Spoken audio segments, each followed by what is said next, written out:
Pushpa cinema మొదటి భాగం విడుదలైనప్పుడు దేశవ్యాప్తంగా ఎంత పేరు వచ్చిందో అంతకంటే ఎక్కువగా ప్రస్తుతం వార్తల్లో నిలుస్తుంది.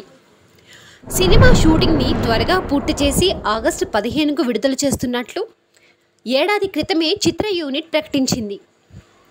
ఏపీలో ఎన్నికలు రావడం, పవన్ కళ్యాణ్ విషయంలో అల్లు అర్జున్ వ్యవహార శైలులన్నింటినీ కలిపి పెద్ద వివాదాన్ని సృష్టించాయి.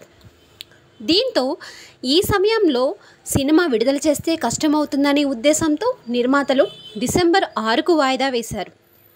ఈ వాయిదా ఎప్పుడైతే పడిందో అప్పటి నుంచి చిత్ర యూనిట్ సభ్యుల మధ్య విభేదాలు తీవ్రంగా పెరిగాయి.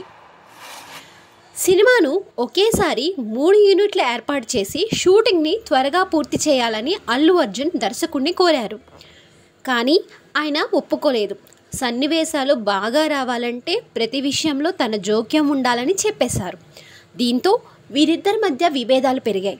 సుకుమార్ అమెరికా నుంచి తిరిగి వచ్చి 2 వారాలు అవుతున్నప్పటికీ షూటింగ్ మొదలుపెట్టలేదు. అల్లు అర్జున్ తన కుటుంబ సభ్యులతో కలిసి యూరప్ టూర్కి వెళ్లారు. షూటింగ్ కోసం నిర్మాతలు రామోజీ ఫిలిం సిటీలో ఏర్పాటు చేసిన సెట్కు 3 నెలల నుంచి అద్దె చెల్లిస్తున్నారు.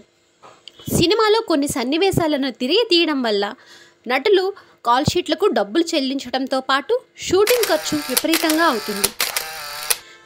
దీంతో నిర్మాతలు నవీన్ ఏర్నేని, యలమంచి రవిశంకర్ తాము ఎంతైతే బడ్జెట్ కేటాయించామో అంతే బడ్జెట్లో పూర్తి చేయాలని, అంతకు మించి రూపాయి ఖర్చు పెట్టేది లేదని దర్శకుడికి తెగేసి చెప్పారు. ప్రస్తుతం అల్లు అర్జున్, సుకుమార్ మధ్య విభేదాలు తీవ్రమవడంతో నిర్మాతలు మండిపడుతున్నారు. అనుకున్న సమయంలో షూటింగ్ పూర్తి చేయాల్సిందేనని హీరోకి, దర్శకుడికి ఖరాఖండిగా చెప్పేశారు.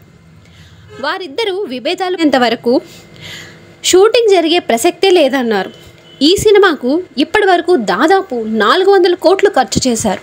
ప్రస్తుతం హీరోకు ఉన్న మార్కెట్ ప్రకారం ఇంతకు మించి ఖర్చు పెడితే నష్టపోవడం తథ్యమనే అంచనాలో మైత్రి మూవీస్ ఉంది.